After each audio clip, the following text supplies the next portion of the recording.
క్రీస్తులో ప్రియ సహోదరి సహోదరులారా, దయచేసి గమనించండి.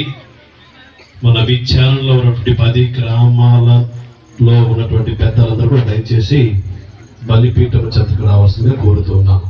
పెద్దలందరూ కూడా బలిపీఠము చెంతకు రావాల్సిందిగా కోరుతున్నాను. ఉపదేశ మాస్టర్లు పెద్దలు